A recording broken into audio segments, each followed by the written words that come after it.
Hey guys, this is David with Max and Fix, and we're here with another video. But before we get started, I'm going to ask you, because we'd like to tell you what to do, but we're liking, we're subscribing, and we're commenting. Let us know what you like, let us know what we like or what you'd like to see from us. Let us know what we can improve on. You know, we love the feedback, and you guys have been giving us amazing feedback. We just want to continue to pay it forward in a way.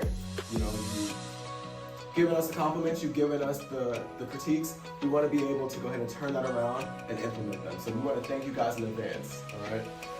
But we are going to move straight on to our video today. It is going to be with the MacBook Air with the M1 chip. All right, guys, and we are talking about the M1 chip in contrast to the Intel chip. Apple has moved on from the Intel chip processor, and they've developed their own and put it inside of their Macs. And honestly, the feedback has been amazing. So let's tap into it a little bit and see what they have to say. Next to me, I do have the MacBook Air in gold. It is a very beautiful MacBook Air. And this is the base model. So this one has 8 gigabytes of RAM with 8 gigabytes of RAM with 256 gigs of storage. This is a 13-inch MacBook Air, and it's a very nice and sleek, small design. A lot of folks like to carry this around in their purse. You know, whoever carries on a large purse, or maybe if you have a book bag that you like to carry around, because a lot of students do make use of the MacBook Air. But I like what I'm hearing, because now the MacBook Air is getting very heavy video editing. If you do gaming or things like that, then maybe you don't want to get the basic. You want to have something that's going to be better for your performance. So we're going to leave that 8 gigabytes of RAM and jump to the 16 gigabytes of RAM, because that is what you need for your performance and making sure that you have that speed and not having, you know, your device slow down on you. And also, if you're going to be saving a lot of work on this device, then maybe you don't want to go for the basic 256 gigabytes. Maybe you want to reach for the 512. And I say that because if you consider things like Apple's latest release of the iPhone 13 that comes with ProRes, that requires quite a bit of space. And if you're using your iPhone 13 to record or things like that, to go ahead and throw on the MacBook Air, it'll fill up that thing in no time flat. So do yourself a favor, reach for the 512 gigabytes and continue to work seamlessly without any interruptions. I feel like that's a better option, a proactive option. Just expanding again on that battery life, some of the things that I've heard people do on these things, you know, the video editing, I've seen some folks talk about they do gaming,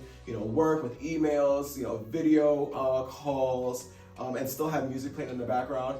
And they'll start that early on in the day. And by end of day, they feel like they've only used 30% of their battery life, which I think is a phenomenal battery life. That's something that someone can actually work with. If we're talking about heavy lifting and that's the battery usage, perfect, I love it.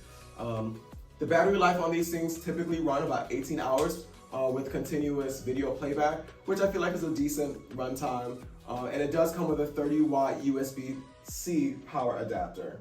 I've seen a lot of comparisons between, you know, the Apple MacBook Air alongside of other products like Microsoft's PCs and, you know, their line of, you know, the Surface Pros.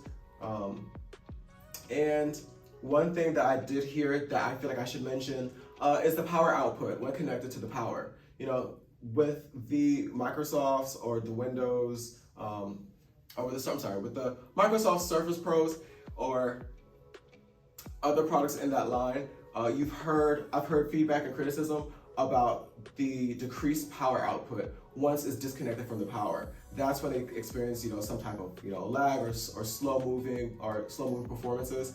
And that's not something that you have to worry about with the MacBook Air, which I find very amazing. Again, the only way I've heard of impacted performance is when people try to overload these devices, and that's definitely something to consider. With this device, there have been people who've moved completely away from Microsoft and Windows and have completely, you know, redirected themselves to the Apple ecosystem. So that's something to consider. There are smaller details about this device that does bring it full circle. It does give it a well-rounded feel to it. And that's things like, let's talk about the display. I mean, once you open up this MacBook, it is very smooth, it's very sleek, like a web call, a meeting, or just listening to music. You want that video or the audio quality to come and shine through and make it enjoyable. You want to be sure that it's clear, it's precise, and that's something that's offered with the MacBook Air with this M1 chip. Speaking of the webcam, we also have this webcam at 720p. It's not the best. It does get the job done, but you can tell that it's not so clear. But for me, that's not a deal breaker with the way that this MacBook performs. Okay, so if that is something that's important to you, I mean, yeah, sure, you have other options. But again, for what you'll be getting for this, the capabilities that it allows, I think that it's worth the dime, and that is not that much of a drawback to where it breaks the deal. Now, this MacBook Air does have the M1 fact that it supports a 2 external display. Unlike the M1 chip MacBook Air, it only supports 1. However, a lot of folks who notice the difference say that they still go for the 1 external display because of the difference in performance. Again, if you are looking for that difference in performance, because again, a lot of folks use these devices to work. A lot of these folks use these devices for something specific. This is not something that you just get to have as a toy, although it may feel that way. You expect it to perform to a certain level that's adequate to what you need, that, you know, it's efficient. So with that being said, if you're someone who's looking for, you know, more than 1 external display, I mean, you have that option. But if we're looking at performance and you can work around that external display, then there's no comparison. Your M1 is the right one for you. I don't want to talk about how great this product is without explaining some of the drawbacks. And one of the drawbacks that I have seen and heard and experienced is some connectivity issues with the Bluetooth. If you're using a Bluetooth device that isn't necessarily, in my experience, it's been the things that haven't been with Apple. There's a slight connectivity issue. I've been able to get through it, but it's still there and it's still worth the mention. A lot of folks have reported that issue. So I just want to go ahead and pass it along to those who will be watching this, and it'll be a great need to know. Also, a lot of folks, yes, it's only 2 USB-C Thunderbolt charger ports, and folks are wishing for a little bit more. I enjoy the Fingerprint Authenticator to go ahead and, you know, work around using passwords and looking up passwords, opening up passwords. Use your fingerprint to get into things and, you know, purchase online and things like that. I like that as an option. I don't always like facial recognition, though it is easier, and I would have to say that it would serve great on a thing like, you know, the MacBook Air on a laptop. I mean, why not? I mean, the webcam is there, it's in your face already. Why not go ahead and make great use of it? Why not have both?